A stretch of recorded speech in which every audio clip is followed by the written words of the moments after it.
Ayushman card बनाने की जगह अगर प्राइवेट हॉस्पिटलों में जो लूट मचा है उन पर अगर प्रतिबंध करते तो अच्छा होता है। जितना जुमला मोदी जी है उनसे कहीं ज्यादा जुमला उनकी योजनाएं है।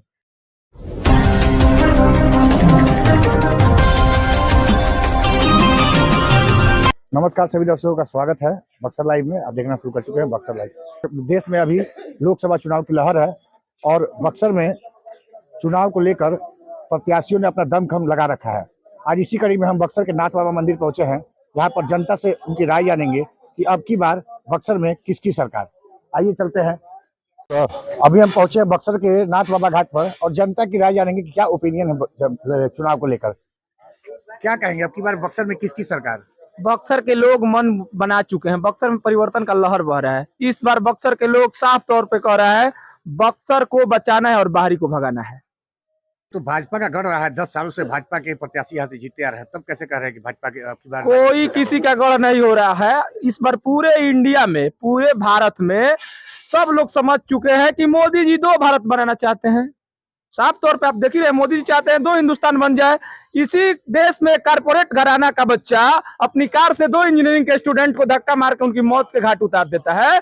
और जब वो जाता है न्यायिक व्यवस्था में तो जज साहब कहते हो 300 वर्ड्स में तुम ऐसे राइटिंग लिख दो, 300 शब्द में तुम लिख दो और 10 दिन ट्रैफिक पुलिस के साथ सेवा कर दो, तुम्हारी सजा सब माफ हो जाएगी, तुम्हारी गलती। तो ये लोग समझ चुके हैं कि देखिए अगर देश में फिर से अगर मोदी की सरकार बन जाएगी तो बड़े बड़े कारपोरेट घरानों की सरकार बन जाएगी, उद्योगपतियों की सरकार बनेगी, अडानी और अंबानी की सरकार बनेगी। इसलिए भारत की जनता इस बार तय कर दी है कि इस बार इस देश से लोकतंत्र के दुश्मन, डेमोक्रेसी के दुश्मन नरेंद्र मोदी को भगाना है और इंडिया गठबंधन को जिताना है। अब की बार बक्सर में किसकी सरकार? बक्सर में अब की बार राजद की सरकार, क्योंकि हर तरह से फेल है इस बार भाजपा। और भाजपा अब आपस में लड़ रही है। दो भाजपा हो चुकी है, एक आनंद मिश्रा के पक्ष में है और अभी एक मिथिलेश तिवारी के। तो अभी तो आप ये लोग आपस में लड़ ले, उसके बाद जीतने हारने की बात करेंगे। क्या जातीय समीकरण में अब की बार काम करेगा? यहाँ जाति और धर्म का समीकरण सारा ध्वस्त होने वाला है, क्योंकि सभी लोग मन बना चुके हैं। किसान से लेकर के, नौजवान से लेकर के, महिलाओं से लेकर के सभी एक मुश्त होकर के इस बार सुधाकर सिंह के पक्ष में वोट करने जा रहे हैं। निर्दलीय प्रत्याशी के रूप में धर्मेंद्र पहलवान में मैदान में है, तो उनका तो कोई यहाँ है नहीं। ये यहाँ अब तो कैडर पे हो गया है ना, वोट कैडर पे है। आरजेडी और भाजपा में तो दो खेमे आपस में लड़ रहे हैं। तो अभी तो फिलहाल सुधाकर सिंह निकल रहे हैं और 2-3 लाख वोट से निकलने जा रहे हैं। इतने आश्वस्त कैसे हैं? आश्वस्त इसलिए है कि पिछली बार तो हम लोग के पास लोकसभा में उतना विधायक भी नहीं थे। इस बार तो 6 विधानसभा में, बक्सर लोकसभा के अंतर्गत 6 विधानसभा है। 6 विधानसभा में हम लोग के 6 विधायक है और कार्यकर्ता भी है, सभी लोग लगे हुए हैं। उसके बाद एंटी कम्बेंसी भी है। अश्विनी चौबे के लोग जो है वो आनंद मिश्रा के पक्ष में खुल करके खड़ा हो चुके हैं। तो अभी तो वो आपस में लड़ ले, उसके बाद न लड़ेंगे आरजेडी से। क्या परिचय हुआ आपको? अर्जुन यादव, राष्ट्रीय जनता दल के हम जिला अध्यक्ष मजदूर प्रकोष्ठ के हुए। मैं नया भोजपुर का वार्ड पार्षद हूँ। इस पर जनता जाति पार्टी से उठकर बक्सर के विकास के लिए मतदान करना चाहती है, क्योंकि अभी तक हमारा बक्सर अविकसित नहीं है। ये मेनू काशी कहा जाता है, लेकिन आप अभी चलिए वहाँ पर चरित्र वन, कहाँ कहाँ के लोग आते हैं, वहाँ पर एक जल की भी व्यवस्था नहीं और वो कह रहे हैं कि विकसित हम बक्सर बना चुके हैं। शहर में लोग जल के बिना भटक रहे हैं, वो कह रहे हैं कि हम विकसित भारत। जितना जुमला मोदी जी है उनसे कहीं ज्यादा जुमला उनकी योजनाएं है। चाहे आयुष्मान कार्ड जो यह योजना है ये दिखावे के लिए है। आप इस पर निर्भर अगर गरीब रहेगा तो मारा जाएगा।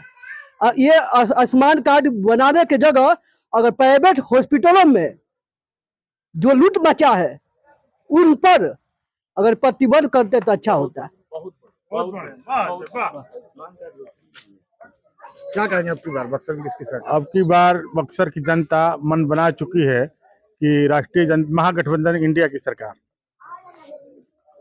कैसे इतने आश्वस्त है? 110% आश्वस्त है जनता। इस बार जनता चुनाव लड़ रही है, कोई नेता और प्रत्याशी चुनाव नहीं लड़ रहा। जनता मोदी जी के 10 वर्षों के कुशासन जो मोदी जी का था उसके खिलाफ जनता चुनाव लड़ रही है। और ये चुनाव हर बार जब भी चुनाव होता आजादी के बाद तो विकास के नाम पर होता था। इस बार संविधान बचाना है। लोगों के मन में जो 400 पार का जो नारा था बीजेपी का, वो डरावना नारा है। जो अति पिछड़ा है, जो दबे कुचले समाज के है, उसके अधिकार को छीना जाएगा 400 पार लेकर। 273 पर सरकार बन जाती है। अब 400 पार के नारा दे रहे हैं, किसको डरा रहे हैं? अभी मोदी जी आए थे और 32 साल की युवा हमारे नेता तेजस्वी जी को कह रहे हैं कि हम जेल में बंद कर देंगे। डर गए। एक 32 साल से युवा से 75 साल के बुजुर्ग इंसान डर रहा है। तो आप कह रहे हैं कि बीजेपी ने विकास ही नहीं किया है। तनिक भी विकास कहीं हो तो बता दे। कोई बीजेपी करता हमसे डिबेट में बात कर ले, कोई मंच पर बात कर ले। बक्सर में तनिक भी विकास हुआ, इस देश में तनिक भी विकास हुआ है? बेरोजगार त्रमाम कर रहा है, किसान आत्महत्या कर रहा है और फटहारे में जी रहा है। नारा दिए थे कि किसान की आय दुगना कर देंगे, किसान आज आत्महत्या कर रहा है, मजबूर है। औने पौने दामों पर सब्जियां बिकती है, दूध बिकता है, फल बिकता है, अनाज बिकता है। कहाँ किसान का आय दुगना हो गया? यूरिया जो 50 किलो की बोरी आता था वो आज 45 किलो की बोरी में आता है। कहाँ किसान का आय दुगना हो गया? खाद की आसमान पर है, डीजल की कीमत आसमान पर है। कहाँ विकास है? युवा आज 2 करोड़ रोजगार कहाँ मिला? तेजस्वी तो कह रहे हैं कि रोजगार देंगे। दिए थे 17 माह हमारी सरकार थी महागठबंधन की, उसमें 5 लाख नौकरी अस्थाई मिला और 3 लाख प्रक्रियाधीन है। आज उसको भी लोग रोक रहे हैं। अभी कहाँ मिला बताइए? तेजस्वी जी की आज जनसभा थी ब्रह्मपुर में, गए थे आप वहाँ पे। तेजस्वी ने कहा कि तुम मुझे वोट दो, मैं तुम्हें नौकरी दूंगा। और ये आजादी की जो सुभाष चंद्र बोस जी ने नारा दिया था, तुम मुझे खून दो मैं तुम्हें आजादी दूंगा, वही काम तेजस्वी जी करने जा रहे हैं कि तुम मुझे वोट दो, हम तुझे नौकरी दूंगा। इन्होंने तो 17 माह में देकर दिखा दिया है नौकरी। क्या परिचय हुआ आपका? विनोद यादव, राष्ट्रीय जनता दल जिला प्रवक्ता, बक्सर। महागठबंधन के कांग्रेस के भी कोई लोग हैं, उनसे ही बात करेंगे। सर, अब की बार किसकी सरकार, क्या लगता है अब की बार? अब की बार इंडिया गठबंधन की सरकार। मोदी जी कह रहे हैं कि अब की बार 400 पार। 400 पार नहीं कह रहे हैं, 400 हार कह रहे हैं। गलती से बुला जा रहा है, जैसे कि बुढ़ापे में 70 वर्ष के बाद इस तरह दिमाग खराब हो जाता है। उनका भी 65-70 हो गया और ये उनका भी कुछ ना कुछ कलायत हुई थी बक्सर में, हम सुने भी हैं पेपर में, आप लोगों के मार्फत सुने। अब उन्होंने कहा है कि शहजादे जो है उनकी अमानत जमानत नहीं होगी, उन्होंने कल अपनी रैली में कहा है। अच्छा बताइए, ऐसा देश के आदमी आज़ादी के बाद बता दीजिए। आप भी तो बहुत पढ़े लिखे व्यक्ति हैं। प्रधानमंत्री भगवान नहीं होते हैं, लेकिन भगवान का रूप अलग होते हैं।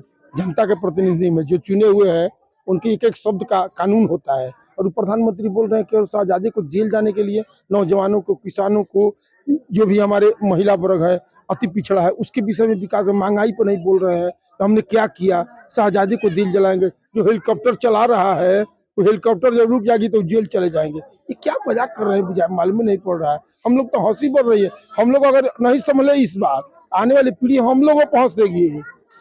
अच्छा, आपके पास निर्दलीय प्रत्याशी के रूप में एक आईपीएस मैदान में है, आनंद मिश्रा। हम लोग नहीं जानते हैं आनंद मिश्रा के विषय में, नहीं जानते। हमारे गठबंधन के साथी हैं, बहुत सुलझे हुए व्यक्ति हैं, सुधाकर सिंह जी, उनको हम लोग जानते हैं और हम जानते हैं अच्छी तरह से कि वे बक्सर की आवाज बनेंगे। इसलिए कि जिस तरह से विधानसभा में किसानों के लिए मुख्यमंत्री ने उनको रोका मंत्री काल में, उसको भी उन्होंने लात मार दिया। और बक्सर का वही एक बार जब कहते हैं कि ये मैं चोरों का सरदार हूँ, नहीं, बक्सर का वो बेटा है आदमी, पढ़े लिखे व्यक्ति। खुद का उनका बयान था कि मैं भी चोरों का सरदार हूँ। अगर हमारे महकमे में लोग चोर हैं, बता रहे थे ये चोर सब घूम रहा है। और हमको जब मंत्रिमंडल में बना दिया गया मंत्री, तो इस चोर को नहीं पकड़ेंगे तो मुझको सरदार लोग कहेंगे। ये बात वो कहे थे, उसको मुख्यमंत्री ने घुमा कर दिया। नीतीश जी को बहादुर शाह जफर करते हैं वो। नहीं, नीतीश जी, देखिए नीतीश जी का भी वही हाल हो गया जिस तरह से नरेंद्र मोदी का हो गया है। वो भी देखिए विधानसभा में महिलाओं के प्रति किस तरह बात बोल दिए। अब कोई बोलने वाला नहीं है। जो भी भाजपा लोग सम्राट चौधरी देखते हैं, साफा बांध कर घूम रहा था और बोला था कि साफा नहीं खुलेगा तब तक, जब तक नीतीश को हम सफाई नहीं कर देंगे। और उन्हीं के बगल में लोग सत्ता लोभी है, जनता के सिरिंज से खून खींचने वाले हैं। और देखिए यहाँ के प्रत्याशी है, कदम सुने गोपालगंज से आ गए हैं, एक आए थे कहाँ से, भागलपुर से आए थे, एक कहाँ से आए थे। गजब हाल है। बक्सर की भोली भाली जनता को ठगने का काम किए हैं लोग। ये हम लोग बर्दाश्त करने वाले।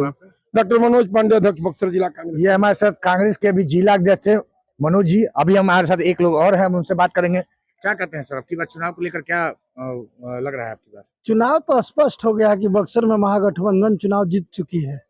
और इंडिया गठबंधन की सरकार भी बनने जा रही है। तो कहने का मतलब है कि मोदी जी के द्वारा कोई विकास नहीं किया गया है। भाजपा सांसद जो 10 सालों से अश्विनी चौबे, उन्होंने कोई विकास नहीं किया बक्सर के लिए। ये हमको कहने की जरूरत नहीं, आप भी मेरे भाई हैं, मीडिया वाले हैं, या तो आप मीडिया का ओरिजिनल काम करेंगे तो आप स्वयं बता दीजिए कि एक भी बक्सर का विकास हो, कोई विकास की बात भी हुआ, हॉस्पिटल की बढ़िया बात आई तो भागलपुर चला गया, मशीनरी की बात आई तो भागलपुर चला गया, इसी वजह में इनका टिकट कट गया। दुर्भाग्य की बात है कि बक्सर की यह आम जनता के लिए कष्ट की बात है कि एक रावण गया तो उससे भी बड़ा अपराधी को लेकर बक्सर में रख दिया गया, जिसका इतिहास भूगोल ही खराब है। अभी अब तत्काल में सुने होंगे कि 50 लाख के घोटाला में फंसा था। ये गुंडा किस्म, बदमाश किस्म का आदमी है जो बाहर से गोपालगंज से। बताइए कि हम लोगों की कितना दुर्भाग्य होगा कि जो उस व्यक्ति के नाम पर अपना बटन दबाएगा। जीत हार तो क्लियर हो गया है कि उसको कितना से हारना है, उसका खुद उसको जानकारी है। अकबक अकबक रोज बोल रहा है। कल देख रहे हैं कि हमारे एक लड़का था, कोई शिक्षक लड़का है अजय मिश्रा जी, उसको भी यहाँ का डीएसपी उठाया था, जो कि आप मोदी जी के उसको प्रत्याशी उसको खबर करके उसको उठवाया था। ऐसे ऐसे जब चुनाव जीतने से पहले जब किसी आम लड़के को शिक्षक को उठा करके और इस तरह की जबरदस्ती प्रशासन द्वारा की जा रही है, और फिर भी आप उस प्रत्याशी का बात पूछ रहे हैं। और मोदी जी का, आप देश के प्रधानमंत्री कल आए थे बक्सर जिले में, आप 2 शब्द में जानिए कि देश का प्रधानमंत्री जब आए थे तो उनको ये बताना चाहिए कि आज यही से बनारस से चुनाव लड़ते हैं, हर 3 महीना पर बनारस आते हैं और मात्र 3 बार 10 साल में बक्सर आए हैं, वो भी वोट मांगने के लिए आए हैं।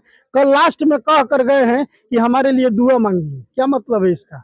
ये है मात्र जैसे ही कृषि मंत्री बने और कैबिनेट में गए और जैसे ही वो विकास की बात किए तो उनको बर्खास्त कर दिया गया। और वो लगातार बोले, ये जान लीजिए कि मेरा महागठबंधन का प्रत्याशी है, बक्सर का सौभाग्य होगा और बक्सर का बेटा होगा। और वो जितना दिन अभी कृषि मंत्री तो हटा दीजिए, वो विधायक रहे रामगढ़ से, और विधायकी पीरियड में अगर जो नौजवान उनसे 24 घंटा में कभी भी रात बिरात कभी भी अगर समस्या बताया होगा तो निश्चित रूप से उसका समाधान मिला होगा। एक भी ऐसा व्यक्ति नहीं आप ले आकर के खड़ा कर देंगे जो व्यक्ति कह दे कि मैंने सुधाकर सिंह से कुछ कहा और वो हमारा जवाब नहीं दिए। क्या परिचय हुआ आपका? मेरा नाम हुआ डॉक्टर सत्येंद्र ओझा, प्रदेश प्रतिनिधि कांग्रेस पार्टी। तो अभी हम बक्सर के नाथ बाबा घाट पर हैं। यहाँ पर आप लोगों ने सुनी जनता की प्रक्रिया क्या है?